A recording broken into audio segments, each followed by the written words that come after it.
Hello, everyone. My name is Sarah Iris Fox, and I want to extend a warm welcome to the Rough Edges podcast. Rough Edges exists to provide mental health education as well as faith-based messages in order to inspire growth and foster healing. In this podcast, I will guide you through my faith and mental health journey to dispel the stigma surrounding mental illness and to create a voice for those who wish to discover more about these topics. My hope is that this podcast will not only shed light on mental health issues, but will also reveal the intersection between faith and mental illness in order to bring growth and healing in our communities. Why is bipolar disorder so hard to diagnose early on? Because even after I got my diagnosis, I was looking back at different points in my life prior, and I'm like, you know what? I was probably hypomanic. Oh, absolutely, you were hypo. Yeah. Bipolar is not difficult to diagnose, and so I actually teach. Most of my work is done in private. So anybody listening to this, they'll see my Instagram and my websites and my books and all that. But my main work is done off of two very private groups on Facebook, one called The Stable Bed, and that's for partners and healthcare professionals who work with partners, and The Stable Table, and that's for family, caregivers, and healthcare professionals who work with family, and that includes siblings, grandparents, etc. You would not believe all of the information that's all on there, and so that's a big part of my research as well, right? So I get about, I'd say 100 comments or DMs every 2 days. So usually about 50 a day. It's a ton, right?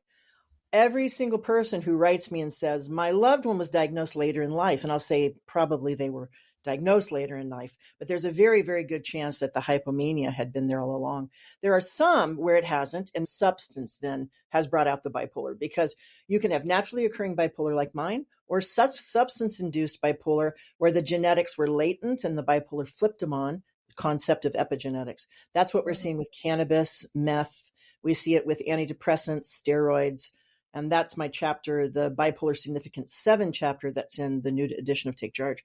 So bipolar tends to start around age 17, and you're usually diagnosed with bipolar 1 because it's so intense, everyone sees it, 17 to 21.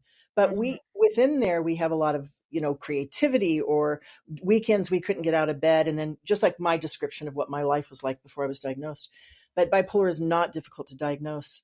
If a healthcare professional takes a family history, and I'll ask you those questions real quick, and then gets you to write your memories from birth until now of your energy, bipolar is very easy to diagnose.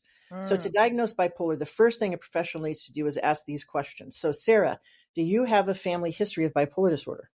I am not sure. So a lot of people, when they say that, next question, were you adopted? No. Okay. Do you have contact with your grandparents on either side? Well, only on my mom's side. Okay. On your mom's side, was there anybody who had anxiety or depression that you know about? Not that I know of, no. Does anybody such as your mother, father, or sister have depression or anxiety? Yeah. Okay. Is there alcoholism in the family tree? No.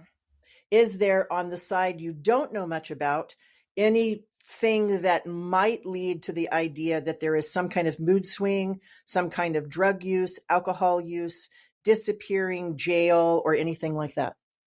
Yeah, most likely. Those are the questions. And we don't ask those questions to be negative. There's no negativity here. There's nothing negative about having bipolar.